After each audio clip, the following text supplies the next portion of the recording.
Good afternoon student. BSc BEd part third में paper second चल रहा है अपना प्लांट फिजियोलॉजी, और आज हम इसमें ऑस्मोसिस यानी परासरण के बारे में जानेंगे। परासरण क्या है, परासरण का सिद्धांत क्या है, परासरण को हम किस प्रकार से प्रदर्शित कर सकते हैं। तो देखिए परासरण क्या है। यह एक विलायक द्वारा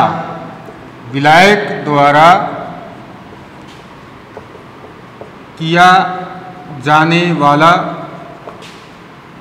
विशिष्ट विसरण या विलायक द्वारा दर्शाया जाने वाला ये क्या है, एक विशिष्ट विसरण है। और इसमें क्या है, इसमें देखिए विलायक के अणु, विलायक कौन है, विलायक है यहाँ पर जल या जल के अणु कह सकते हैं। तो विलायक के अणु अर्धपारगम्य झिल्ली के माध्यम से इस प्रकार का जो विशिष्ट विसरण है उसको दर्शाते हैं या विशिष्ट विसरण दर्शाते हैं। और झिल्ली क्या है, अर्धपारगम्य है। तो आज हम इसके ये जानेंगे कि परासरण का सिद्धांत किस तरह से काम करेगा। देखिए विलायक द्वारा अर्धपारगम्य झिल्ली के माध्यम से कम सांद्रता विलयन से अधिक सांद्रता विलयन की ओर विसरण जो है वो क्या कहलाएगा, परासरण कहलाएगा। विलायक द्वारा अर्धपारगम्य झिल्ली के माध्यम से कम सांद्रता विलयन से अधिक सांद्रता विलयन की ओर होने वाली विसरण की क्रिया को हम क्या कहेंगे, परासरण कहते हैं। और जैसे देखिए ये है अर्धपारगम्य झिल्ली, ये है अधिक सांद्रता विलयन, ठीक है, हाइपरटोनिक, और ये है हाइपोटोनिक। तो ये आ गई सेमी परमिएबल मेम्ब्रेन। तो विलायक के अणु अर्धपारगम्य झिल्ली के माध्यम से किधर जाएंगे, हाइपोटोनिक से हाइपरटोनिक सॉल्यूशन की ओर ये विसरित होते हैं। अब यहाँ पर आपको ये ध्यान रखना है कि ये विसरण की क्रिया या विसरण तब तक होता रहता है जब तक दोनों में सांद्रता प्रवणता समाप्त ना हो जाए, यानी कि दोनों की जो सांद्रता है वो बराबर नहीं हो जाए, अर्थात साम्य अवस्था स्थापित ना हो जाए। साम्य अवस्था पर भी विसरण या जल के जो अणु हैं वो झिल्ली के दोनों ओर विसरित होते रहते हैं। साम्य अवस्था पर भी क्या होगा, झिल्ली के दोनों ओर जल के अणु क्या होंगे, विसरित होते रहते हैं। लेकिन यहाँ आपको ये ध्यान रखना है कि जो जल के अणु हैं वो कम सांद्रता विलयन से अधिक सांद्रता विलयन की ओर जल के अधिक अणु विसरित होते हैं, जबकि अधिक सांद्रता विलयन से कम सांद्रता विलयन की ओर जल के कम अणु विसरित होते हैं। यह बात आपको याद रखनी है। दोबारा से देखिए परासरण क्या है। परासरण एक विशिष्ट प्रकार का विसरण है जो कि किसके द्वारा दर्शाया जाता है, विलायक द्वारा दर्शाया जाता है। विलायक यहाँ क्या है, जल है, और ये क्रिया किसके माध्यम से होती है, सेमी परमिएबल मेम्ब्रेन यानी अर्धपारगम्य झिल्ली के माध्यम से होती है। तो जल के अणु कम सांद्रता विलयन से अधिक सांद्रता विलयन की ओर अर्धपारगम्य झिल्ली से होकर गुजरते हैं या विसरित होते हैं। इसे ही हम परासरण कहते हैं।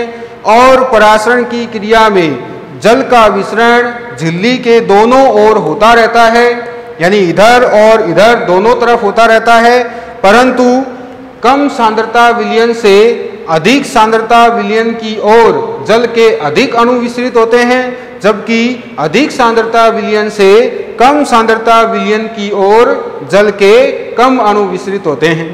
ठीक है, विसरण तो होगा ही होगा, साथ ही साथ ये ऐसी अवस्था है जिस पर साम्य अवस्था आ चुकी है। तो इस साम्य अवस्था पर क्या हो जाएगा, नेट डिफ्यूजन यानी शुद्ध विसरण की जो दर है वो कैसी हो जाएगी, शून्य हो जाएगी, क्योंकि जल के अणु जो इसमें सांद्रता तो बराबर हो ही गई है, तो ये इधर से इधर इधर से इधर कम या ज्यादा मात्रा में आते रहते हैं, लेकिन शुद्ध विसरण की दर कैसी हो जाती है, शून्य हो जाती है।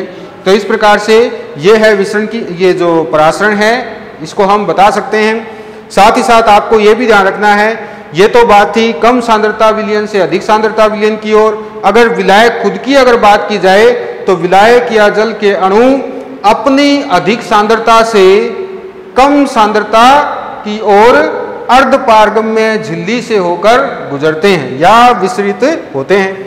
यह हाइपोटोनिक सॉल्यूशन है, यानी कि इसके अंदर विलय जो है वो कम मात्रा में है परंतु जल की मात्रा अधिक है। तो जल अपनी अधिक सांद्रता से कहाँ जाएगा?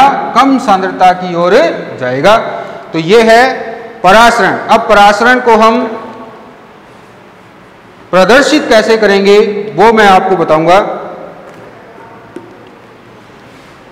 लेकिन पहले हम जान लेते हैं एंडोऑस्मोसिस और एक्सोऑस्मोसिस के बारे में। एंडोऑस्मोसिस और एक्सोऑस्मोसिस।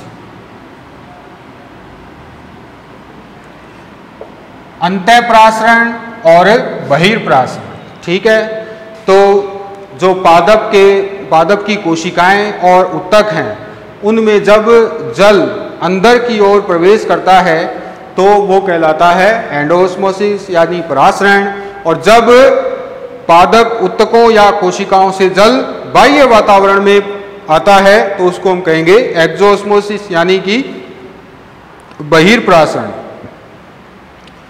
ठीक है, एंडोऑस्मोसिस क्या है? जो पादप की कोशिकाएं और उत्तक हैं वो जल अवशोषित करते हैं तो उसको तो हम कहेंगे एंडोऑस्मोसिस यानी अंतःप्रासरण। और एक्सोऑस्मोसिस जब कोशिकाएं और उत्तक जल का बाहर की ओर निकास कर देते हैं, बाहर की ओर जल को निकाल देते हैं तो उसको हम कहेंगे एक्सोऑस्मोसिस यानी कि बहिर्गमन। और ये दोनों क्रियाएं कोशिकाओं और उत्तकों में जल की आपेक्षिक सांद्रता पर निर्भर करती हैं। ये भी आपको याद रखना है, ये दोनों क्रियाएं जल की सांद्रता आपेक्षिक सांद्रता पर निर्भर करती हैं। अब हम देखेंगे आगे डेमोन्स्ट्रेशन ऑफ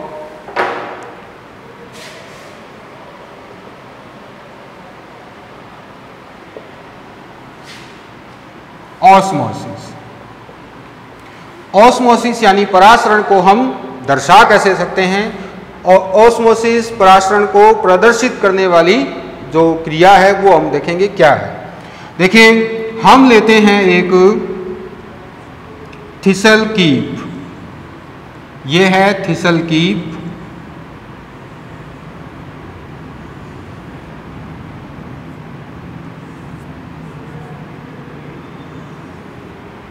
ठीक है, और इस थिसल कीप में इसके मुंह पर हम एक अर्धपारगम्य झिल्ली लगा देते हैं। ये है अर्धपारगम्य झिल्ली। एनिमल ब्लेडर यहाँ पर हम काम में ले सकते हैं। ठीक है, और इस झिल्ली को यहाँ पर बांधने के बाद इसके चारों ओर का जो भाग है, झिल्ली के बाहर का जो भाग है, वहाँ पर जो एक्स्ट्रा पार्ट है झिल्ली का उसको हम काट देते हैं और फिर यहाँ पर हम रबर सॉल्यूशन लगा देते हैं। रबर सॉल्यूशन इसके परिधि पर हम लगा देंगे जिससे कि ये अर्धपारगम्य झिल्ली कैसी हो जाएगी? किनारों से कैसी हो जाएगी? जल रोधी हो जाएगी। और अब इस थिसल कीप में हम भर लेते हैं शुगर सॉल्यूशन। लगभग 20 से 30% इसमें क्या भर लेंगे? हम शुगर सॉल्यूशन भर लेंगे। ये भर लिया शुगर सॉल्यूशन और ये हो गया इसका इनिशियल लेवल। ठीक है, ये हो गया इसमें शुगर सॉल्यूशन भर लिया। इसके साथ साथ अब हम इसको क्या करेंगे? इसको हम स्टैंड की सहायता से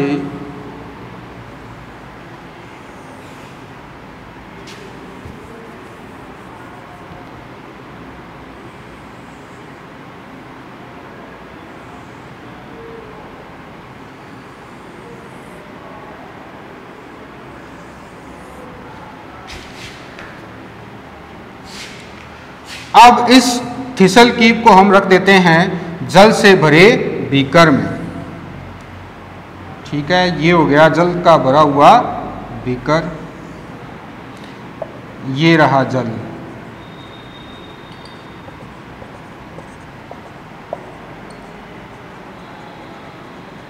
तो ये क्या है?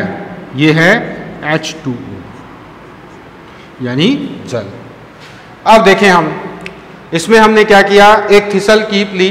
ठीक है, चौड़े मुंह वाली एक थिसल कीप लेते हैं, लंबी नली की हो, जिसमें जो नली है वो कैसी हो, लंबी हो। तो थिसल कीप का जो मुंह है उस पर हम एक अर्धपारगम्य झिल्ली इसके ऊपर हम बांध देते हैं। अर्धपारगम्य झिल्ली के अतिरिक्त किनारे हम काट देते हैं और इसके किनारों पर रबर सॉल्यूशन लगा देते हैं और इसे चिपका देते हैं। रबर सॉल्यूशन लगाने के साथ ही अर्धपारगम्य झिल्ली कैसी हो जाएगी, किनारों से कैसी हो जाएगी, ये जलरोधी हो जाएगी, यानी कि इसके किनारे जलरोधी हो जाते हैं। अब इस थिसल कीप में हम भरते हैं 20 से 30% शुगर सॉल्यूशन, यानी कि जल जो शर्करा विलयन है वो इसके अंदर भर देते हैं और इसका एक हम इनिशियल लेवल लगा देते हैं। अब इस थिसल कीप को हम छोड़ देते हैं जल से भरे हुए, शुद्ध जल से भरे हुए बीकर में। अब थोड़े समय बाद जब हम इसका अवलोकन करते हैं तो जो थिसल कीप की जो नली है उस नली में विलयन का स्तर जो है वो ऊपर चढ़ जाता है, यानी कि पहले विलयन यहाँ तक था, अब विलयन का स्तर जो है वो कहाँ चढ़ जाएगा, ऊपर चढ़ जाएगा। तो ये हो जाता है इसका फाइनल लेवल। ठीक है, तो ये प्रयोग हमें क्या दर्शाता है, ये प्रयोग हमें ये दर्शाता है कि जल या विलायक के अणु अर्धपारगम्य झिल्ली से होते हुए कहाँ प्रवेश करते हैं, विलयन में प्रवेश कर जाते हैं, जिससे जो कीप है उसके अंदर शर्करा विलयन भरा हुआ है, उस शर्करा विलयन का जो इनिशियल लेवल है वो ऊपर चढ़ जाता है, यानी कि नली में विलयन का स्तर ऊपर चढ़ जाएगा, जो यह दर्शाता है कि परासरण की क्रिया हुई है। ठीक है, दोबारा से देखिए ये प्रयोग कई बार एग्जाम में इसका जो डेमोन्स्ट्रेशन है वो पूछ लिया जाता है कि परासरण का प्रदर्शन दर्शाइए। तो हमें इसमें लेनी है एक थिसल कीप जिसकी नली हो लंबी और नीचे इसके जो इसका मुंह है इसको उल्टा करके और इसका मुंह किससे बांध देते हैं, एक अर्धपारगम्य झिल्ली से हम बांध देते हैं। अर्धपारगम्य झिल्ली के अतिरिक्त किनारे काट देते हैं और किनारों पर रबर सॉल्यूशन लगा देते हैं, जिससे कि झिल्ली के किनारे कैसे हो जाएं, जलरोधी हो जाएं। अब इस थिसल कीप में हम भर लेते हैं शर्करा विलयन और इसका एक प्रारंभिक जो स्तर है वो हम इसके अंदर लगा देते हैं। अब इस थिसल कीप को हम जल से भरे बीकर में रख देते हैं। कुछ समय बाद जब इसका अवलोकन करते हैं तो थिसल कीप की नली में विलयन का स्तर ऊपर चढ़ जाता है, जो कि ये दर्शाता है कि जल के अणु अर्धपारगम्य झिल्ली से होते हुए किसमें प्रवेश कर गए हैं, इस विलयन में प्रवेश कर गए हैं और इसीलिए विलयन का स्तर ऊपर चढ़ जाता है। ठीक है, तो ये प्रयोग हमें परासरण की क्रिया दर्शाता है।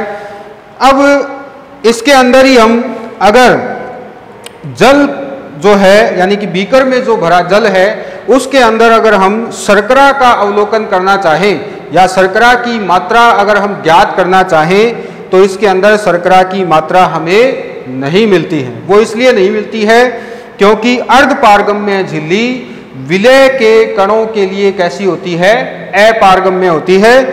केवल विलायक के अणुओं के लिए कैसी होती है, ये पारगम्य होती है। इसीलिए थिसल कीप में तो जल प्रवेश कर जाता है, परंतु थिसल कीप से अर्धपारगम्य झिल्ली से होते हुए विलय के अणु जल से भरे बीकर में प्रवेश नहीं कर पाते, जो कि ये दर्शाता है कि विलय के अणु अर्धपारगम्य झिल्ली विलय के अणुओं के लिए अपारगम्य और जल के अणुओं के लिए कैसी होती है, पारगम्य होती है। तो इस प्रकार से हम इसका जो है डेमोन्स्ट्रेशन बता सकते हैं। और यहाँ पर आपको ये ध्यान रखना है कि जल जो है या विलायक के अणु अपनी अधिक सांद्रता से कम सांद्रता की ओर जाते हैं। थिसल कीप में जल की सांद्रता कम है, बीकर में जल की सांद्रता अधिक है, तो जल अपनी अधिक सांद्रता से कम सांद्रता की ओर अर्धपारगम्य झिल्ली के माध्यम से विसरित होते हैं। ठीक है, और दूसरी परिभाषा हमने देखी थी कि जो अगर दो विलयनों को अलग कर दिया जाए, जैसा कि मैंने आपको बताया था कि हाइपोटोनिक और हाइपरटोनिक, तो दो विलयनों का अगर हम अंतर देखें तो जल के अणु कम सांद्रता विलयन से अधिक सांद्रता विलयन की ओर जाते हैं। तो जल के अणु यहाँ पर क्या है, विलय की सांद्रता तो शून्य ही है, लगभग शून्य ही है, तो ये कहाँ जाएंगे, कम सांद्रता विलयन से इधर जाएंगे, अधिक सांद्रता विलयन की ओर जाएंगे अगर विलयनों की बात करें तो। लेकिन यहाँ पर क्या है, यहाँ तो शुद्ध विलायक है, ये शुद्ध विलायक है, इसमें विलय के कण है ही नहीं, विलय के अणु इसमें मौजूद ही नहीं है, तो ये शुद्ध विलायक हो गया।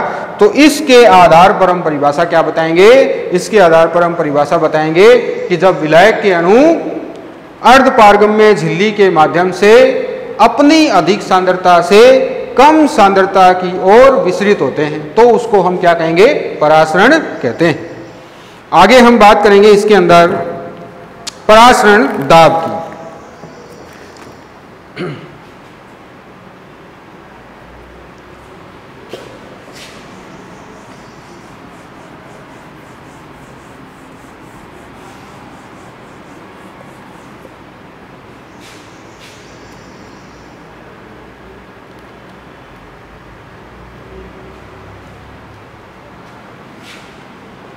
ऑस्मोटिक प्रेशर,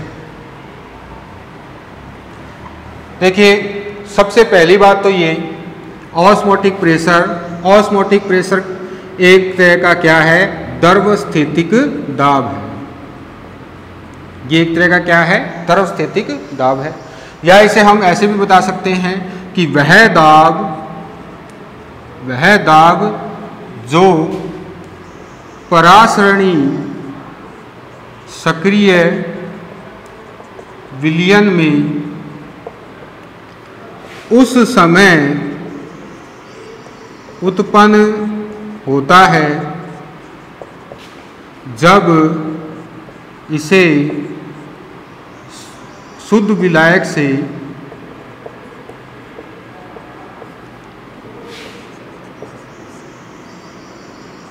अर्ध पारगम्य झिल्ली द्वारा अलग रखा जाए। तो द्रवस्थितिक या ऑस्मोटिक प्रेशर क्या है, वह दाब जो परासरणी सक्रिय विलयन में उस समय उत्पन्न होता है जब इसे शुद्ध विलायक से अर्ध पारगम्य झिल्ली द्वारा अलग रखा जाए। यानी कि विलायक से किसको अलग रखा है, परासरणी सक्रिय विलयन को अलग रखा गया है। तो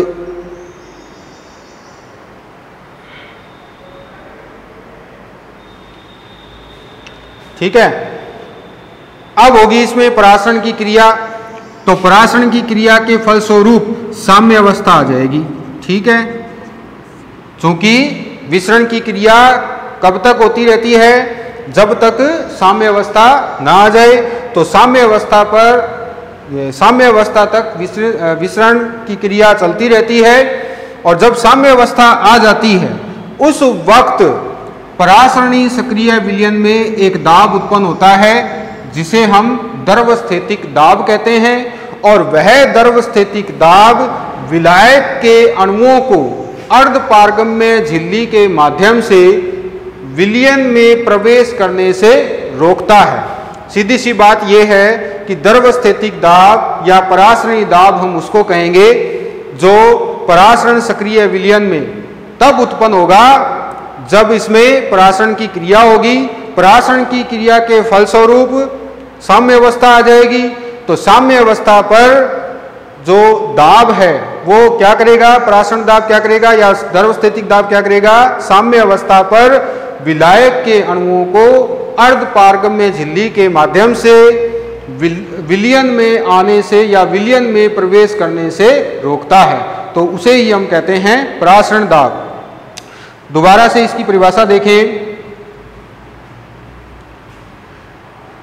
परासरण दाब वह द्रवस्थितिक दाब है जो विलयन में उस समय उत्पन्न होता है जब परासरण हो रहा होता है और यह दाब विलायक के अणुओं को विलयन में अर्ध पारगम्य झिल्ली के माध्यम से प्रवेश करने से रोकता है। तो वह दाब जो कि परासरण की क्रिया को रोक देता है, ठीक है, परासरण की क्रिया को ही रोकेगा, क्योंकि विलायक जो है, विलायक के अणु वो कहाँ जा रहे हैं, वो जा रहे हैं विलयन में। तो एक समय ऐसा दाब आएगा तो ये प्रक्रिया रुक जाती है। तो इसे ही हम कहते हैं द्रवस्थितिक दाब। और विलयन का परासरण दाब जो है वो परासरण मापी द्वारा मापा जाता है। देखिए,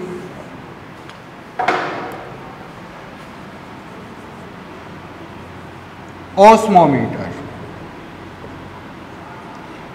विलयन का परासरण दाब किससे मापा जाता है, परासरण मापी से। और इसके लिए हम फेफर की परासरण मापी काम में लेते हैं। फेफर ऑस्मोमीटर इसके अंदर हम काम में लेते हैं। अभी हम देखेंगे ये क्या है फेफर ऑस्मोमीटर।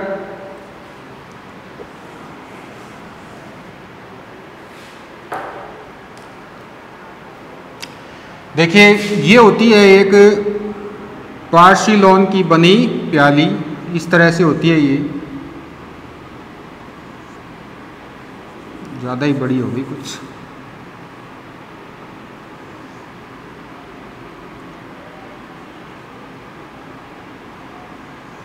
ठीक है, इस तरह से एक प्याली होती है। और इस प्याली में इसके अंदर का जो भाग है, ठीक है, यहाँ पर होते हैं छिद्र, ये छिद्र होते हैं इसके अंदर। और इसके जो अंदर का भाग है वहाँ पर एक इस तरह से एक कॉपर फेरोसाइनाइड की झिल्ली होती है, ठीक है। ये है membrane of copper ferrocyanide. Copper ferrocyanide की बनी झिल्ली इसके अंदर होती, ठीक है। और ये जो है पार्सिलोन की जो प्याली है, ये जो प्याला है वो किससे जुड़ा रहता है, वो जुड़ा रहता है ऊपर एक नली से। और इस नली में भरा रहता है पारा। इसमें क्या भरा रहता है, पारा।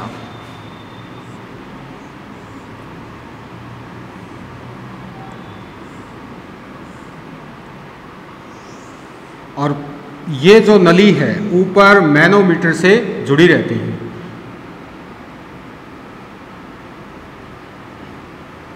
ठीक है। ये हो गया इसका मैनोमीटर। इसमें होता है पारा।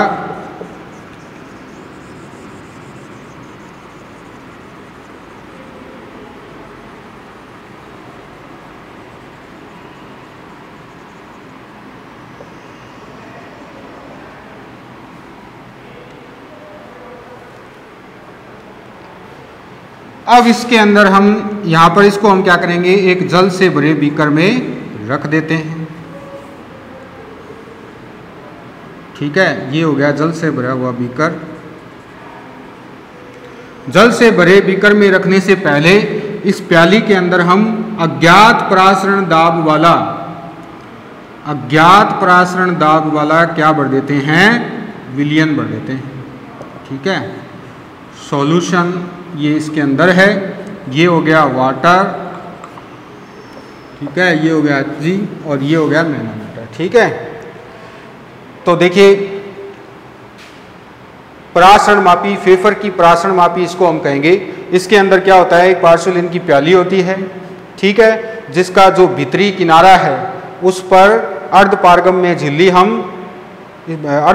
झिल्ली इसके ऊपर लगी रहती है, जो कि किसकी बनी होती है, कॉपर फेरोसाइनाइड की बनी होती है, ठीक है। और इसका जो किनारा है वहाँ पर छिद्र होते हैं। तो ये छिद्रित प्याली होती है जो कि ऊपर की ओर एक नली की सहायता से मैनोमीटर से जुड़ी रहती है। नली में पारा भरा रहता है। और अब इस प्याली में हम भर देते हैं अज्ञात परासरण दाब वाला विलयन, और इसको हम छोड़ देते हैं कहाँ पर, जल से भरे बीकर में। कुछ समय बाद हम देखते हैं कि परासरण की क्रिया के फलस्वरूप क्या होगा, इस विलयन में जल स्तर बढ़ेगा। जल स्तर बढ़ने से इस नली में जो पारा है उस पर भी क्या होगा, एक दबाव उत्पन्न होने से ये पारा भी ऊपर की ओर चढ़ेगा। तो नली में पारा ऊपर की ओर बढ़ता है, ठीक है। तो इसका जो इनिशियल लेवल है पारे का, जैसे ये इनिशियल लेवल है और ये हो गया इसका फाइनल लेवल, तो इस आधार पर हम इसका परासरण दाब निकाल सकते हैं। दोबारा से देखिए, इस छिद्रित प्याली में जब हम अज्ञात परासरण दाब का विलयन भरकर इसे हम जल से भरे बीकर में रख देते हैं तो परासरण की क्रिया के फलस्वरूप विलयन में एक दाब उत्पन्न होता है और वह दाब नली में पारे को ऊपर चढ़ा देता है। ठीक है, तो इस प्रकार से हम परासरण दाब का मापन कर सकते हैं। तो परासरण दाब का मापन जो है वो वायुमंडलीय दाब यानी एटीएम में करते हैं। तो एक एटीएम बराबर होता है 1.01 बार्स। ठीक है, 1.01 बार्स। तो ये हो गया फेफर की परासरण मापी। ठीक है, ये एग्जाम में क्वेश्चन आता है, फेफर की परासरण मापी यानी परासरण दाब किस तरह से ज्ञात करते हैं। ठीक है, वह उपकरण दर्शाने का ये क्वेश्चन पूछा जा सकता है। ये आपको अच्छी तरह से याद रखना है। प्रदर्शन और परासरण मापी किस तरह से होती है। इसके बाद हम बात करेंगे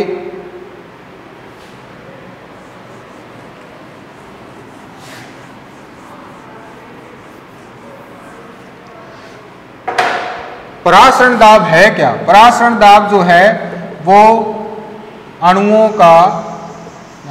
का अणुसंख्य गुण है। ठीक है, जो कि किस पर निर्भर करता है, जो कि विलय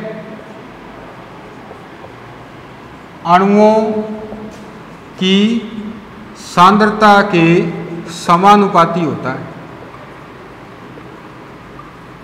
ठीक है, विलय अणुओं की सांद्रता के समानुपाती यह होता है। तो वान ट हाफ ने इसके लिए एक सूत्र दिया था। वान ट हाफ ने एक सूत्र दिया था PV बराबर nRT। ठीक है, तो यहां पर P है प्रेशर, ऑस्मोटिक प्रेशर, V बराबर विलयन का आयतन,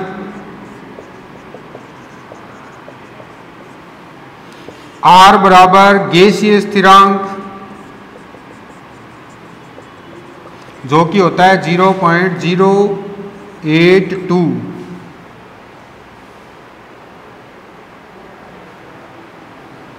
लीटर एटीएम पर मोल।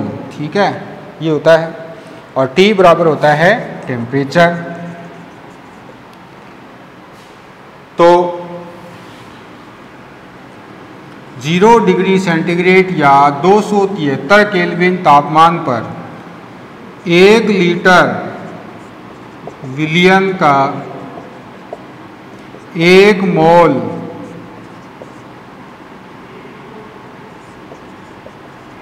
विलय, 1 लीटर विलयन का 1 मोल विलय। ऐसे देखो इसको, 1 मोल विलय का 1 लीटर विलयन में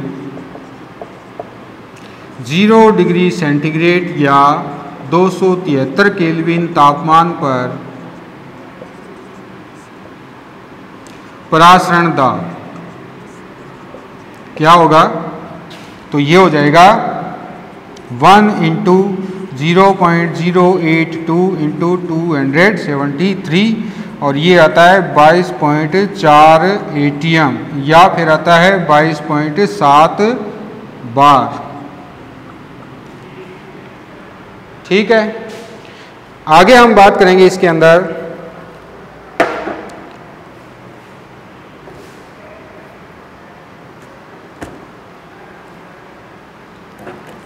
स्फीति दाब और भित्ति दाब की, और वो करेंगे हम कल। आज के लिए बस इतना ही। Thank you.